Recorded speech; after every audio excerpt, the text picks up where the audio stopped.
Hello, hello, hello, and happy Friday. Today, I am excited for this conversation. Today, I have Dana Hare with me today, and she turns business leaders into thought leaders without them writing a word. She is an executive ghostwriter who turns 1 hour of conversation into 1 month of content. I'm excited to have this conversation. So, Dana, tell the listeners, I always love to start with, I love hearing the story of how my guests got to where they are. So, just share your journey as an entrepreneur and how you got to doing what you're doing. Sure, absolutely. Well, thanks for having me, Francine, first of all. Um, yeah, so it's been a pretty organic journey, I guess. I've always been a writer since I could clutch a crayon in my chubby little fist. I've been telling stories. Uh, and I was always that person. I was always that kid in school who would sort of step in and translate from another student to the teacher, where I'd be like, no, wait, that's not actually what he was Oh my asking. God, I do that too. I didn't know that was a Like thing. Yes. that answer is not the question that he was asking. So, and I bring that up because of the whole ghost writing thing, is I Yeah. had the sort of knack of hearing what people really meant under what they said. Oh my God. I used to think I'm like, how can you not understand what they said? I do Right? that all the time. Yep, Yeah. I love that. Yeah. You hear the answer, it's like, that's a good answer, but that wasn't the That wasn't the question. question. And then you look at the person who asked, and they're even more confused, but they don't want to sound dumb. Right, So they don't want right. to ask again. Yeah. And then you have to Yeah. find a way to subtly be like, so I think what you meant was blah, blah, blah, blah. Yeah. Right. Yep. Or you try to I feel rephrase the like I'm a question. You're like, translator or an yeah, interpreter. exactly. Yes. It is. So that's just organically, naturally who I am. That led to a career in journalism, which lasted about 10 years before I stepped from that into marketing. Um, I was an in-house marketer for 6 years before I got hit with a COVID layoff. Uh, During that time, I was freelancing on the side as a writer, mostly to give myself a sandbox to play in. I was working as an in-house marketer for fantastic organizations, but organizations with a lot of like red tape.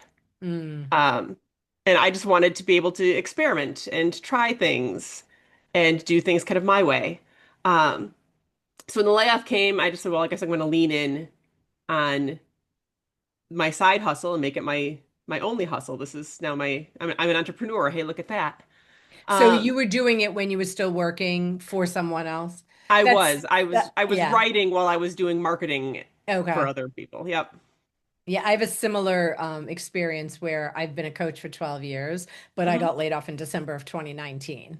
Hmm. And then in April, somebody of 2020, somebody was like, "Hey, you coaching?" And I was like, "Sure," because other than painting my entire house, what else am I doing right now? Right. Yeah. Yeah. Yeah, exactly.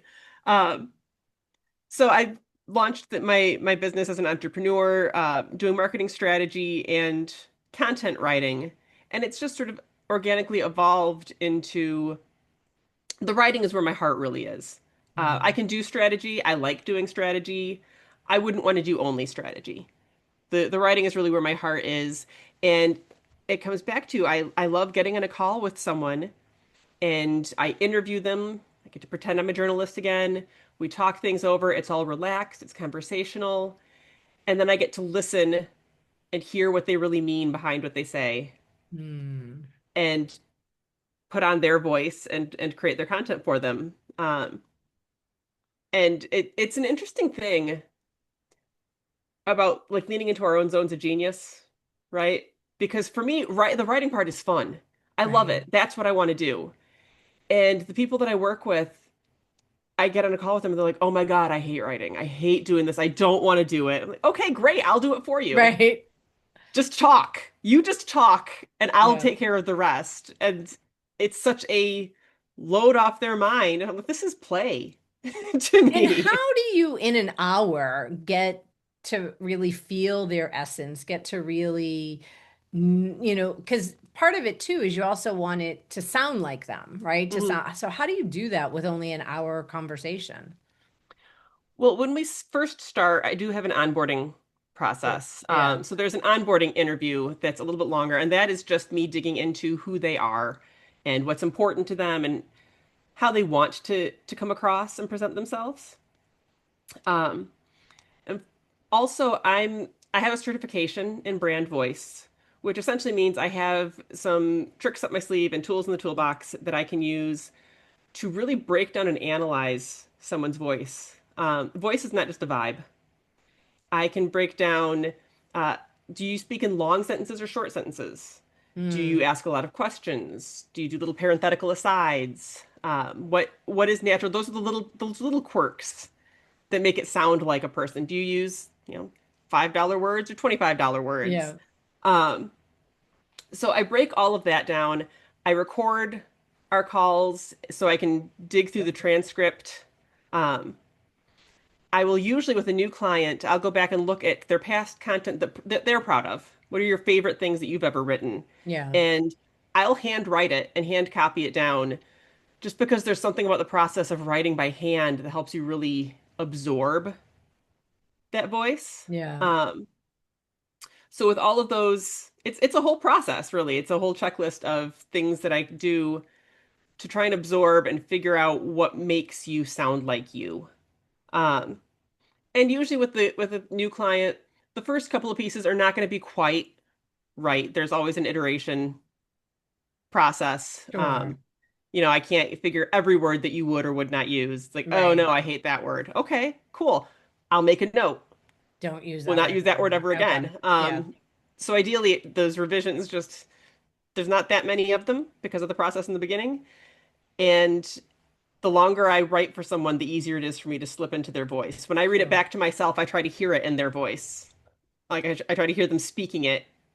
And if it starts to sound weird, oh, Right. that's not the right word. That's Right. That's a talent. I'm curious with the uprise of AI, hmm has that affected your work and maybe, the whether or not clients want to work with you? Honestly, the biggest impact it has on my work is that it's added a new sort of final sweep to my editing process to now have to make sure it doesn't sound like AI because Mm, I don't write with AI. I use AI. I use it for brainstorming topics. I'll use it for read back what I wrote and tell me if there are any gaps that I missed. I'll use it yeah. for a lot of things, but not to write. Okay. Um, but there are the telltale signs of AI that everybody knows now, like the M dash. I Yeah. love an M dash. I had to stop using my M dashes because AI took that away from me. Yeah. And there's honestly, what's really funny is some of those telltale signs are things that we as writers have used for years because they're good writing. Right. Things like the rule of three, three things in a list, because psychologically people respond to three things in a list. Well, now we can't do that because that sounds like AI. Oh, AI interesting. is Okay. learning from the same teachers that I learned from. Sure. Yeah. So that's the biggest and most annoying thing to me. Are people using it to do writing instead of hiring writers? Sure. Um, with varying levels and degrees of success. Yeah. You can train AI in your voice. It takes a really long time. Um, and I feel like personally, one of the issues that I have with AI is it smooths things out a little too much. Mm, It takes the edge off of your voice and smooths it out. Um, and a little friction is not a bad thing. Friction is texture, right? yeah. Texture gives you something to hold on to. It makes it stick. And when everything's just polished and smooth, it just slides right out of the reader's brain. Interesting. That's a real, I've never thought of that when you said texture and like you don't think of writing as having texture, but that makes sense, Yeah, right? Yeah. it's the sharper it is, the stickier it is, and you want it to Yeah. stick. I like that. What do you think most people misunderstand about what a ghostwriter actually does? Um, the first thing that I get when I say that I'm a ghostwriter, I now say that I'm an executive ghostwriter because the first thing is usually, oh, what books have you written? I'm like, okay, well, Okay. I haven't written a book. Not that I wouldn't, I just haven't had that kind of a project. Like, no, I Yeah. write articles and emails and LinkedIn posts. Um, I think people they just don't understand like how the process works. They think that, oh, so people just hire you and you write all their stuff for them. Like, well, yes and no. Um, that monthly interview is important because it's still their ideas. I need the ingredients to work with before I can bake a cake, right? So it's still their ideas and their point of view. All I'm doing is, sitting there and dealing with the blinking cursor so they don't have to. How often are you working with somebody who is like, I just don't even know what to talk about, or I don't have any ideas, and how do you handle that? I have had that. That's really interesting to me how many people will say that. They're like, well, I don't post on name your social media because I don't have any ideas. I don't have that much to talk about. Like, of course you do. You do. You just don't realize that you do. Um, so I'm forever grateful to my years in the newsroom for that because that's why we structure things as an interview. Mm, Um, I have a couple of clients where they are just constantly full of ideas, where we get on our monthly call and I can say, okay, what do you want to talk about this month? yeah. Like they want to steer the ship that way. I have other ones where if I said that, they would look at me like a deer in the headlights and be like, I don't know. Um, so that's why it's structured as an interview. I do a little bit of research ahead of time on their industry, what's trending, what are people talking about, what are people asking about, so I can then ask them, okay, what are your thoughts about this thing going on? Really, that's interesting. Why do you feel that way? You do have things to say. You do have things to write about. You just don't know how to access them. I like the interview process, right? Because I'm a verbal processor. Hmm. So to have a conversation, like my coach and I are going back and forth in text. I was like, "We're talking on Thursday. Can we just talk about it then?" Right? Because Yep. I want to have the back and forth because that helps me actually work through stuff. Like the same, right? Like there were times I'm like, I don't know what I'm supposed to post. I don't have any ideas. But if I go to my lists and my spreadsheets, like there's a ton of ideas, right? I Yep. do have it, but in the moment, I'm the person who I like to like, oh, this is what's up right now. Let me talk about this. Hmm. Versus let me go to my Trello board that has 7,000 ideas and thoughts on it and pick something and write about it, right? Because that just, I don't know, it feels different. Hmm. But it isn't that I don't have the ideas. It's that in this moment, there's nothing up for me, so I don't know what to talk about. Right. Yeah, and it can even be like, okay, if you're like me and you're obsessed with like antique stores and estate sales and things like that, I love me an antique store. But sometimes you go into one and it's gorgeous. And there's like this beautiful display case of, say, like vintage jewelry. And it's like set up beautifully, but you cannot focus on any one piece. Right. Like all the pieces are kind of it's very Yeah, artistically yeah, yep, piled yep, up and yep. artistically draped over each other. And it's a great one piece visual, but I'm not going to buy anything there Because it's because too much. it's It's too much. overwhelming. It's overwhelming. And Yeah. your brain can be like that. We're like, I don't know what to write about. And you think, I don't have anything to say. But the problem is actually you have so many things to You say. don't know what to say. Yeah, you can't surface just one. You just have this So, do beautiful you sparkling help mass. people with that strategy of, okay, it's January, right? New Hmm. year, new whatever. All right, let's talk about in January, you want to talk about this. In February, like, do you help them create like a content planning, if you Hmm. will? Yeah, we can. That doesn't work Yeah, for everybody, but if it works for, there are some businesses, some industries that are inherently seasonal. sure. And so we can absolutely do that. There are others that, maybe they have, okay, I really want to be well known for X, Y, and Z. Yeah, Like, okay, well, let's kind of plan how we're going to spread those out so we incorporate all of them and we cover all the things that you want to talk about. Uh, and they don't necessarily need to keep track of all that. I keep track of that on my end. Um, but yeah, it is important to just sort of have a overall 10,000 foot view mm, of where are we trying to go here. And that comes out of that first onboarding interview too. Like we don't just like hit the ground running and like, all right, when I say 1 hour conversation is 1 month of content, that doesn't mean that you can talk to me tomorrow and have your month of content on Monday. sure. Um, it would be great if it worked that way, but it doesn't. I Yeah, have to get to know who you are, who your business is, right. and we'll plan out what that content is going to look like. Then from that point forward, we can start creating. And do you work with specific types of businesses? I don't. Everybody keeps telling me that I need to niche down, but I just haven't found the need to yet. And you know, I'm so interested in everything. Yeah. I You love it. If know, somebody comes to me with an industry and they're from an industry I've never worked in before, I get excited. I'm like, ooh, I don't know right. anything about that. And sometimes it means I can't deal with it. There are some that are extremely technical. And like I've had one client a couple of years ago now, and they were great, loved them, loved working with them, but their content was so highly technical. I just couldn't pull it off. I didn't have enough background, and so I found a writer who could and connected them. Nice. Um, Yeah. but for the most part, you know, I know just enough about a lot of things to be dangerous. Uh, Right. I love that.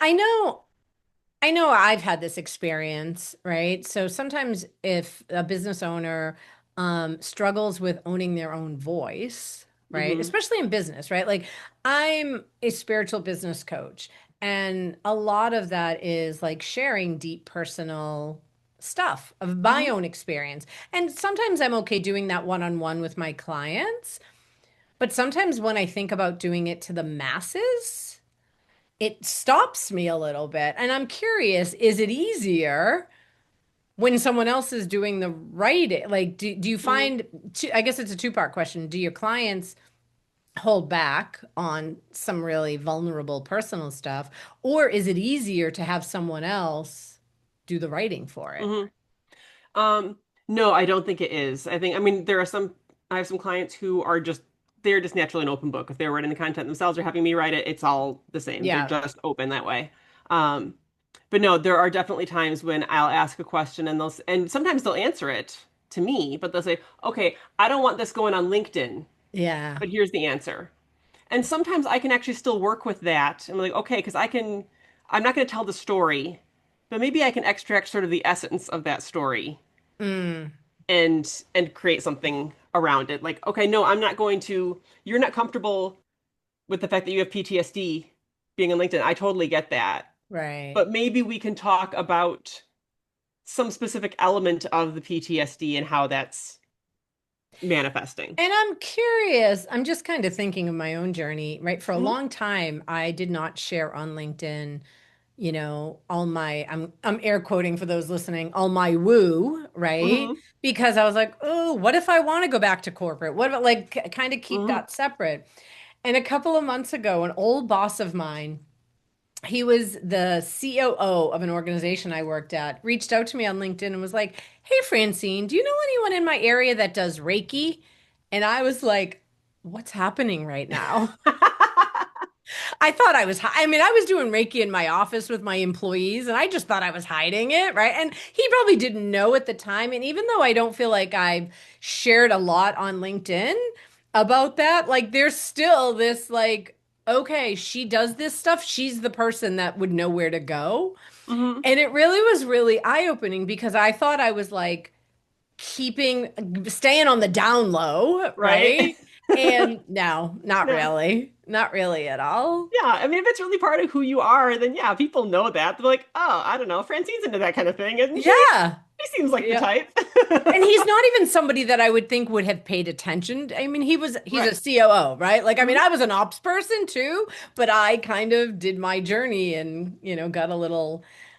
got a little out of my left brain a little bit. Yeah.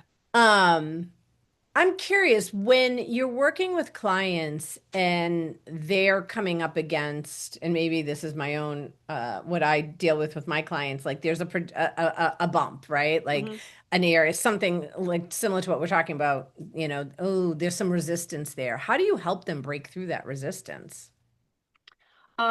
It depends on what it is. For the most part, a lot of times I don't, because I'm not a coach, right? Like Right. they hire you to help them break through those Right. areas of resistance. When they hire me, it's like, oh, that's a tender spot. Okay, I won't poke that anymore. Okay. Um, if it's something directly related to their ability to communicate, then we'll work through it. Things Okay. like I don't have things to say, or I'm not an expert enough to talk about that. Yeah. We'll maybe dig into those kind of things more. But if it's like no, that was a painful experience and I don't want to talk about it, then I just back off. Like it's not my job to poke that if I feel like maybe, it hasn't happened yet, but I think I I like and care about my clients enough that if I thought that was something that maybe they should be breaking through, then I would probably Push a connect them little with one of bit the many more. coaches in my network and be like, Yeah. maybe you need to talk to Francine about that. I'm curious if perfectionism shows up with Hmm. you or your clients, right? And how do you manage that? Perfectionism shows up everywhere. We're all closet perfectionists. And you know what the Um, irony is about perfectionism is I have worked with many clients that are I don't call myself a perfectionist. I call myself a just get it doneer, right? mhm, Like there's paint on my ceiling. Like I got too much shit for anything to be perfect. I just need to half-ass things. Um, but and I know I have my own version of perfectionism, so let me just be clear on that.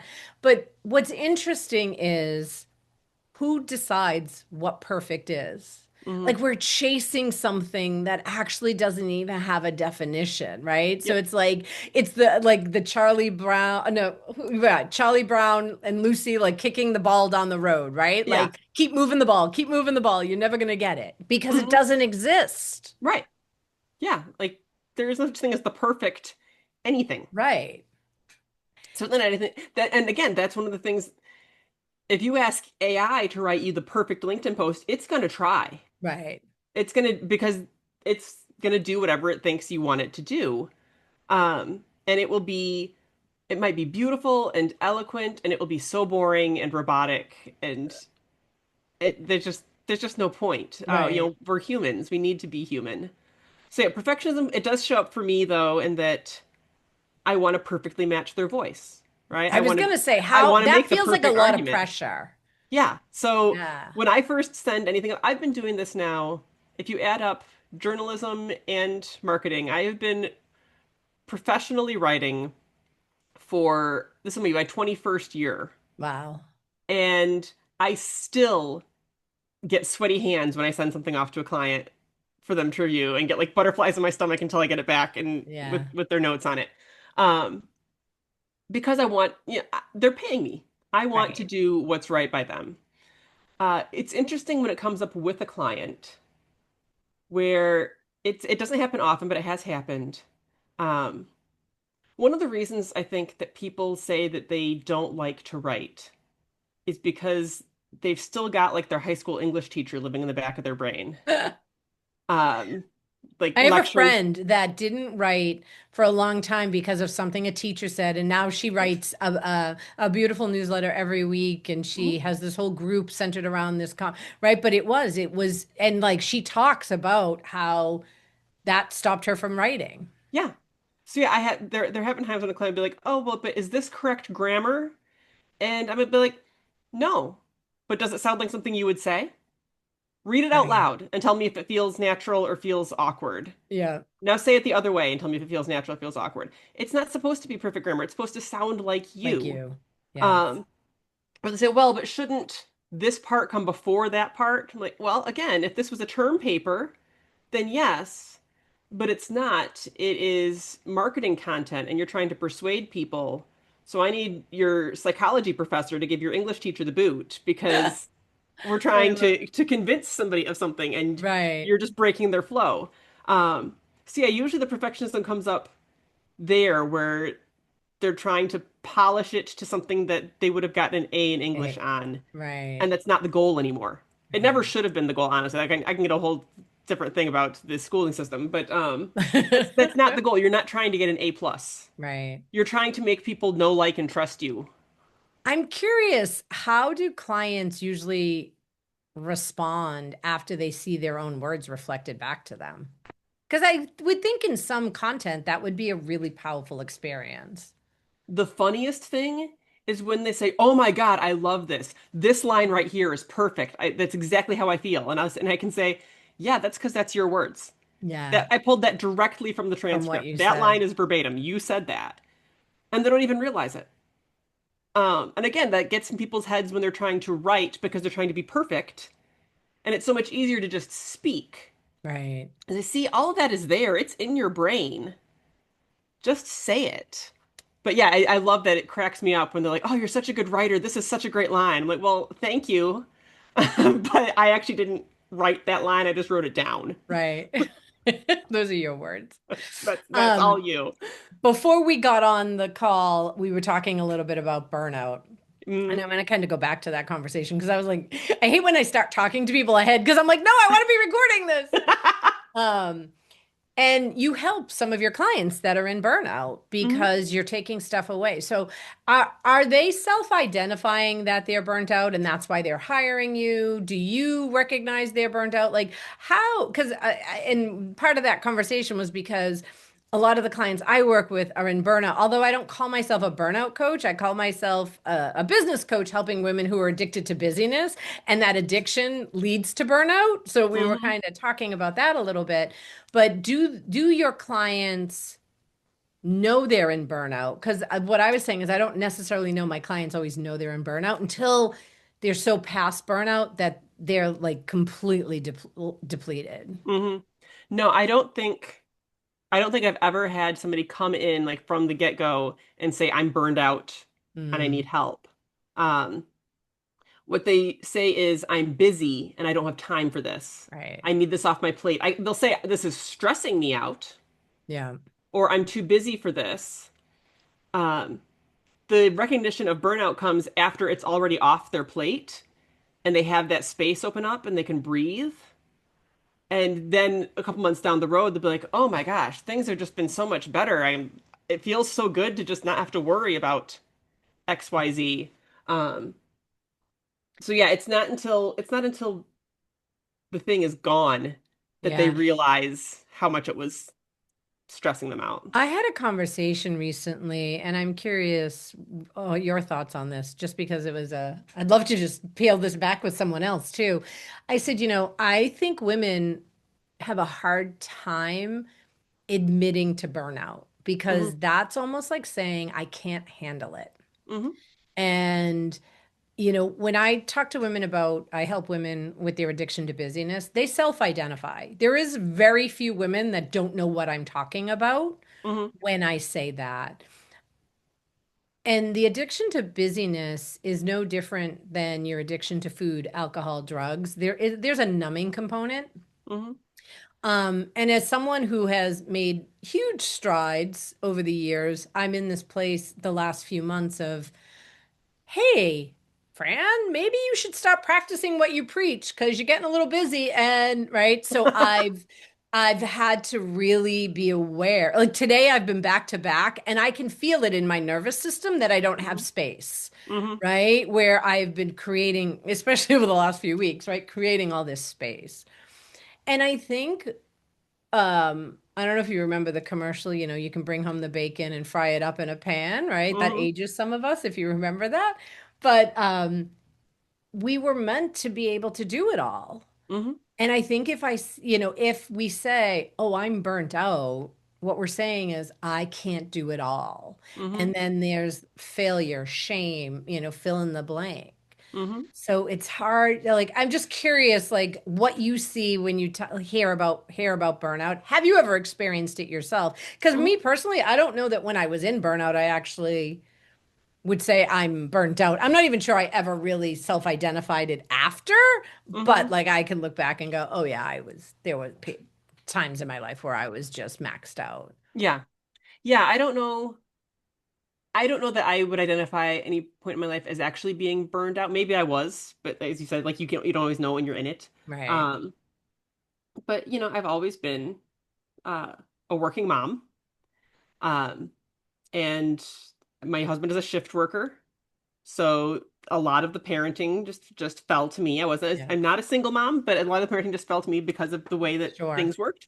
Not Yeah. to mention the way that our society is set up, where mom is kind of the default Right. Yep. parent. Um, so yeah, I absolutely. It's interesting because when you talk about the addiction to busyness, because you're absolutely right. I mean, it is just like any other addiction. Yeah. But I feel like so when you don't indulge in addiction to, say, food or alcohol, um, usually you're trying to numb up something that's unpleasant, right? Some kind of unpleasant feeling. But I feel like when you're addicted to being busy and you intentionally try to stop and not be busy, you get guilt. Oh, I mean, you get the so guilty. discomfort, Yeah. and that's part of the healing is the sitting in the discomfort, sitting in the nope. I mean, in December, I canceled some dinners because I was like, I'm maxed out. Like, I Hmm. need to not, and I wasn't even maxed out. I didn't do any networking in December. Like, but I was like, I don't really want to go out tonight. I'm just getting over being sick. I'm going to cancel a dinner. And then I felt bad and guilty. And, I did it with one friend and she was like, oh, that's too bad. I really needed to talk to you about something. And I was like, well, we can get on a Zoom. And what do you need? Right. Right. And I was like, oh, wow. Okay. But I needed to take care of me. And the mind fuck with busyness is you get at girls, Hmm. right? If you drink, and I mean, I used to weigh 300 pounds. So like I got a few addictions, right? Hmm.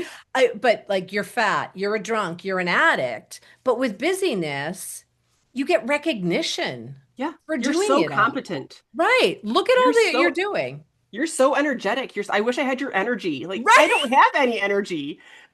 I Yeah. wish I had the energy that you think I have because I Right. wake up tired. Yeah, it really is this place of like, okay, I got to keep going. So part of it, it's the same thing, right? As not picking up the drink, not picking up the food, not picking up the whatever, fill in the blank. Hmm. It's not thinking you have to do all the things and sitting and Hmm. allowing that discomfort. I mean, I say to my clients, 5 minutes a day, sit and do nothing. And they like panic. And I'm like, if you can't find 5 minutes, we've got bigger problems, Hmm. right? Yeah. Some days I do, like today is a back-to-back day for me. And this morning I had a doctor's appointment at 8:40. I had to leave my house at 8 o'clock this morning. And I said, all right, I still want to meditate and work out, Hmm. right? And I got up a little later than I wanted to. And I was like, all right, I have a choice here. I can pretend like I don't have the time, or I can take the time and do the things that I know are meant for me. So Hmm. I worked out. It was a shorter workout. My meditation was a little shorter, but I'm like, if I can't give myself that, there's a bigger problem, Hmm. Yeah, right? absolutely. And it's sitting in that uncomfortableness, Hmm. which we're not as a society, we don't do. And that's why Right. we have all the numbing. Right. I'm curious how I would imagine, I'm not even going to say does it, because I'm going to say how does burnout impact creativity and clarity in ways that people don't expect? Because I would imagine it has to. It does. I mean, burnout is a vampire, right? It Mm, sucks the life out of everything. yeah. It sucks the enjoyment out of everything. And yet, creativity, you need space in order to work creatively in any kind of medium. I don't care whether it's writing, it's painting, it's dance, it's music. You need space. You need both physical around you and quiet space in your brain for those things to happen. You cannot be creative if you're not even focused on what you're doing right now because you're already thinking about the 300 other things on your to-do list, right? When you're super busy, you are never in the moment. Yeah. You're always thinking to, okay, I'm doing this, but when I finish this, I'm going to do that, and then I'm going to do that, and then I'm going to do that, and then I have until 6 to do that, but then at 6:30 I need to go pick up somebody. You're never in the moment. And creativity requires you to be in the moment. So, yeah, I have had clients where most of my clients come to me and they say, as I said earlier, I hate to write. Every once in a while, have had somebody who's like, oh, I really enjoy writing. I used to love it. I just don't have Don't time have the for it anymore. time. It's just got too hard. And that's Mm, sad to me. Like that kind of breaks my heart. Like yeah. I will help you through this, but I also kind of want to help you find enough space that you can start doing it for yourself again if it's something that you really That's love. really interesting because I think I fall under that bucket. I used to write all the time. Like you talked about the writing teacher who said, you don't do it well. I remember a writing teacher saying to me, I want to see you publish someday. Right. And there are times I'm like, okay, you're not writing it. I will admit I use Chat GPT probably, and it's a combination, but it's Mhm. it's a starting point, right? But one of the things in the last few months, as I've allowed for more space, I've been able to be more creative in Mhm. my in writing. I'm developing a workshop and a talk. I'm developing a talk for next year for no, it's this year now. Um, but I hadn't had the space. I've known since the summer that I was going to be doing this talk in April, but I just didn't have the capacity or the space, Hmm. right? Absolutely. And this month or December, I was able to create some of that space to start on it. Yeah. Because when you are like when you have a 9 o'clock appointment, a 10 o'clock break, an 11 o'clock appointment, like that doesn't get, for me, I need 4 hours minimum. Hmm. Hmm. Because the first two are me shuffling papers and doing that, right? Like getting myself organized, and then I can sit down and do it. Yeah. I mean, it's not you. You really can't say, okay, well, I'm gonna do like a book. I'll just write a chapter in that 1 hour between my 8 o'clock and my 10 Right. o'clock. Right. No, because your brain doesn't work that way. You can't like, all right, now I'm gonna press the creative button in my brain. Like it doesn't work that way. So, Um, because this is your business and people rely on you, right? Like for me, if I don't want to write a newsletter, not a big deal. It's just not going to go out this week. And I've had that happen. Like it just wasn't in me. Um, but you don't really get that option. right. So, how do you turn that creative? Like, what are some tips that our listeners can take away for themselves? Like, when they're not feeling that creative Mhm. juice, what do Mhm. you do to get yourself into that creative space? So the first thing I'm going to say is going to sound contradictory to what I just said, because I said you can't just like be like, all right, I have an 8 o'clock meeting and a 10 o'clock Right. meeting, and in between I'll But write a you, chapter because it just doesn't work like that. Um, However, it also doesn't work at the opposite extreme, which is I will write when I feel inspired.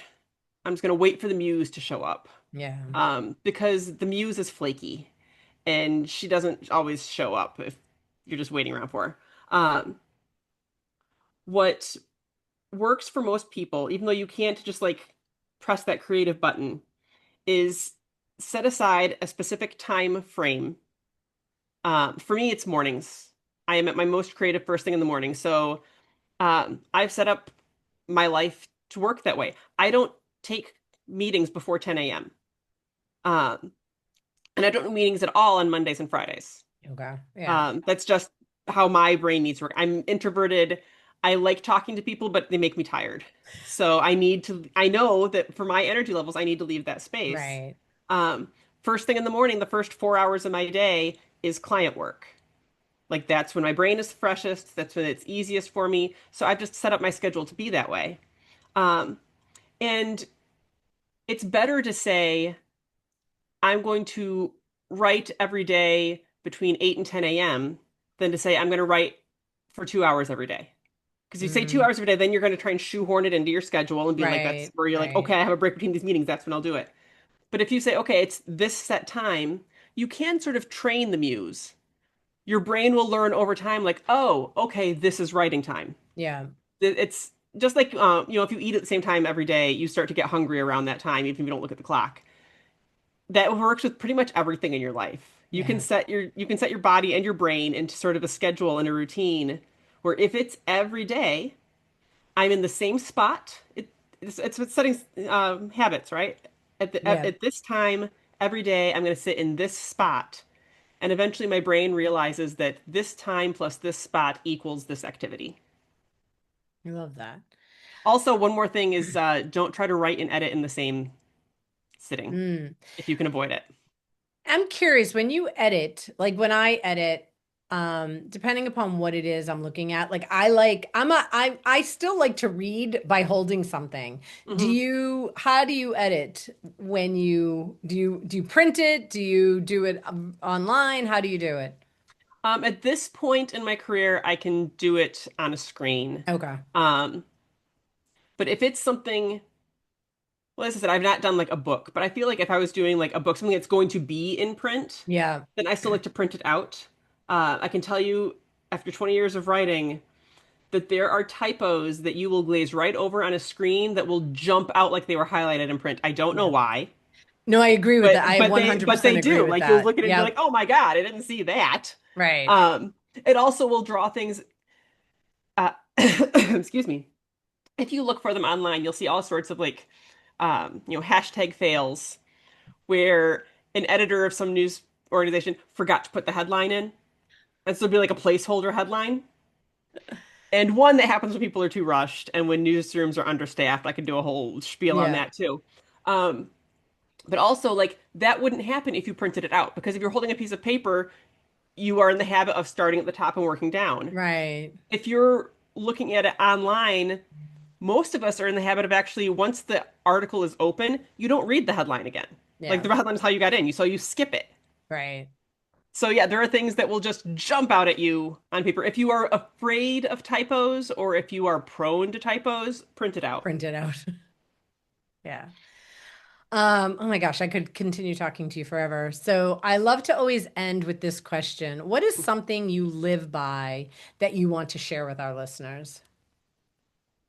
Hmm. It's before we started the conversation, we were talking about, I said one of my mottos is we'll make it work. Yeah. And I think that it really is something that infiltrates throughout my life, right? Is it doesn't have to be perfect. Everything is figure outable. Yeah. We can make it work. We can figure this out. I love that. It's so true, right? I know you have an offer to make to our listeners. Do you want to tell them a little bit? We'll put the link in the show notes, but do you want to tell them a little bit about what that is? Yeah, absolutely. So we talked about coming up with ideas for things to post and things to share. So I have uh, a list of techniques to get past that block. It will tell you about how to repurpose things you've already created, and where to go look for inspiration so you can start building that list or that Trello board of ideas of things to post about. So when the muse isn't showing up, you have a repository you can dip into. I have the Trello board. I just need to use it. Like I have it. Like I think when I go to it, I'm like, oh, that's overwhelming. But then I don't think to go to it when I actually need it. But I'm gonna Hey. go and get that. I'm gonna go and get that offer. And I also have an offer. If you are ready to stop spinning and finally move forward with clarity and confidence, you can check out my new program, The Stuck Stops Here. It's my 5 session experience to help you really begin to get out of your own way and get into aligned action. The link will be in the show notes. And if you use the code podcast, you will receive 20% off the program. The cost of the program is $14.44 or $555 divided over 3 payments. And the 20% off works on either option. So all right. So as always, I always have 3 cards in front of me. So I'm going to invite Dana and everyone listening to just take a nice deep breath. If you're not driving your car, you can close your eyes and just take a deep breath and just decide if left, center, or right is the right card for you. Center. That was the one I knew for you. Ooh, I love this. So this is from the Secrets of Ancestors Oracle. Um, and this card is Root of Air. And underneath it, it says explore. And it feels like what you do is an exploration, right? Yeah. So let me, how do I hold this without putting it in front of my face? Oftentimes the cards have a theme to the conversation that we've had. So, and then if you chose left, radical truth.